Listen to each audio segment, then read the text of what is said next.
Hello friends and gamers, and welcome to the Fortress. My name is Jinx, and welcome back after long absence. It's been at least a quarter of a year at this point, so it's good to be back and good to making videos again.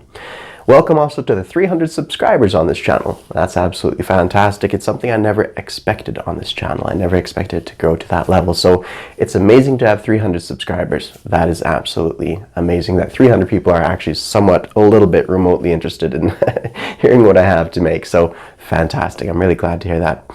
I've been busy in these last 3 months. I have 2 children now, and so they are quite the handful. They're a little blessing, but they're burdensome blessings as well. I enjoy them quite a bit, but yeah, they do take a lot of my free time.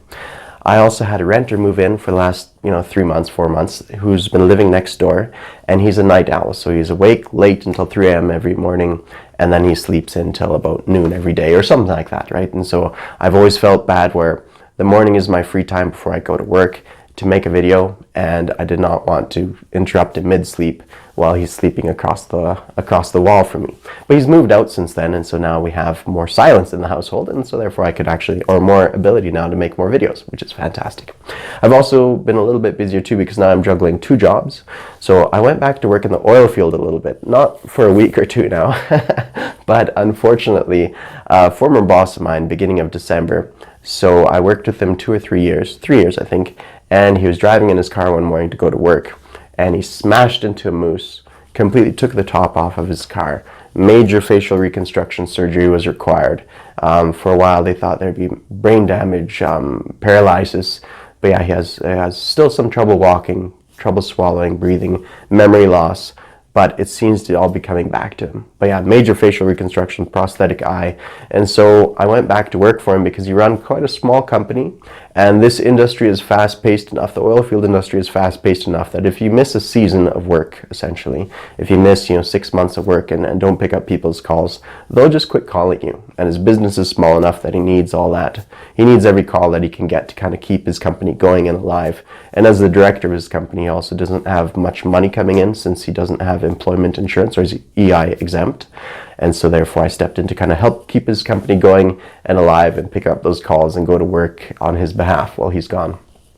So that's what I've been doing. I've been bouncing between those 2 jobs, my regular work plus this oil field stuff, my 2 kids, renter, and just general homeowner kind of busyness. You know how it all goes, right? You guys are all, you're all pretty experienced, and some of you have children, so you know what it's all about. Yeah, so that's all there is to be said. So a lot of interesting things happening in the board gaming community. There's Operation Crimson Tide happening right now, and that's been fantastic to watch. So right now, General Hand Grenade has the edge, it seems, as the Axis, and he's doing quite a fantastic job as Germany. He's doing quite wonderfully, I think, as the Axis. Now, of course, Japan is unfortunately not doing so good in that game because, they're playing with the Chinese expansion that's messing some stuff up, and there's been a few issues in that regards, but overall the Axis are doing quite well. Now, can the Allies pick it up and still win the game? Tough to say. Can the Comintern push back the Axis hordes and still win the game? We'll have to see. So right now it's at that cusp of interest in that game, so it's worthwhile watching if you guys are interested. And some great players and fantastic videos being put out there. General Hand Grenade, Rank Carcass, Panzer King. There's a fellow called War Heroes out there as well who doesn't have too many videos but worthwhile watching, and Wintermute. You guys have known him. If you're familiar with my channel, you're familiar with Wintermute as well. So check out these guys' videos. Check out Crimson Tide. It can be a lot of fun. Drop them in comments as well too. It always, for me, whenever I did a YouTube board, it's always neat to read the comments, and it was enjoyable, right? It built a community spirit, and that's really cool to see. Now, there's other things happening as well. Historical Board Games is going to be releasing their World War I, Global War 1914 game, which I am very excited for. I think that'll be fantastic. I enjoy that period of history probably the most. I find it most enjoyable. It's interesting, all the personality dynamics, the somewhat simplicity and the brutality of the war of the time, the naval prestige involving with naval battles and these little exploits of different ships happening over across all the seas. Very interesting time period of history. So I'm really excited to see the Global War 1914 map released by Historical Board Gaming. That will be a really fun game to play, and I can't wait to get my hands on it and have a good go of it. It'll be really fun to play for me. Problem is finding players who want to play it, so I think that will be the challenge, but I'm really looking forward to giving it my best shot. I think it'll be a lot of fun. So that's what's happening on that side of things. Now, what's happening on my side creatively is I want to tackle a few expansions. I want to play around with the Canadian expansion a little bit, so I'm going to make a video about that and asking for community feedback on things that you could see flawed. There's a few things I want to address in that expansion and explain a few features behind it. I want to talk about different potential expansions I want to work on. Of course, I'm going to reach out to HBG and ask for their permission to address some of this stuff I want to work on, because some of it I do want to work with Historical Board Gaming to release another expansion, and so I want to see if I have their permission to talk about it as well. There's a few different ones I want to juggle around and to kind of reach out to the community for some ideas and thoughts that they might have on the situation. And then I also want to make strategy videos. So I'm kind of making a commitment at this point. And now, commitments are hard for me to do just because of family, but what I aim to do is make a series of strategy videos. And my rough goal right now, I don't know how feasible it is, but my rough goal is to make, for every 50 subscribers I have, I want to make a strategy video. So starting, I have a backlog to do now, right? You know, I have 300 subscribers, so that means I need to do at least 6 videos. 6 videos of strategy videos that could be useful to the community to develop their own strategies in their own games. So that's what I want to do right now. Now, the first one I want to start off with is a potential little controversial one, but it's the Joan of Arc Strategy. Now, I've written this one up in 2016 on the Axis and Allies forum, so it's not a new thing. It was for version 2. In that article I wrote in 2016, I wrote that it was somewhat of a gamey and ungentlemanly strategy. Now, at that time, there was no penalties for doing the strategy. Now there is a penalty, and so in version 3, I still, I think it can be something worthwhile doing. I feel like it's been mismaligned to some extent, where people have given it, shot it down, without too much thinking behind it. But I want to point out some benefits behind it as well.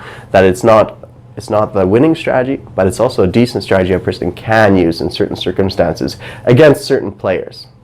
Also, I think there's some merit, this is going into a little bit of a tangent, but I think there's some merit in also playing some strategies that might not be winning, but just to throw your opponent off. So, I don't like chess very much. I find chess interesting. I keep being drawn to chess, but I don't actually like it that much, but it's something that draws me in. I play horribly at chess, but it's an interesting game nonetheless. One thing I find interesting about it is the chess masters, one of the Swedish chess masters, I can't remember his name right now, but you guys are probably going to be familiar with him. So one of the things that he did is when he went up against other opponents, one of the things that he did is sometimes what he would do is he would do something in some of his more difficult games, occasionally do something that would be could be considered stupid. He'd give up a piece, he'd do something random that wouldn't make much sense, and it would throw his opponents off. They'd be like, this is not something that's in our radar of experiences. This is not something that was in our playbook that we have ever seen before, and they don't know exactly how to tackle it, and so they end up faltering and struggling, and then this chess master would take advantage of that and end up winning the game. So I think in some sense, some strategies, though they may not be the winning strategy, oftentimes it can break the meta of the game. If you have Global War 36 and the meta is Russia has to go after Mongolia, Italy has to stay out of the war, this has to occur here, this has to occur there. If you do something that breaks the meta and springs forth, and you as playing a certain strategy completely breaks the meta, where the meta is not even a viable option at that point, you're like, okay, that changes things. That either escalates the timeline, decreases the timeline, changes the nature of the strategic geography, let's say. And so sometimes certain strategies that may appear foolhardy might end up actually being a decent strategy. So I want to talk about strategy concepts in general, as you see. I want to talk about specific strategies, starting with this one called the Joan of Arc Strategy with an Iranian twist. That's what I'd call it. All right, gentlemen, thank you very much for watching, and I look forward to seeing you in future videos. Cheers.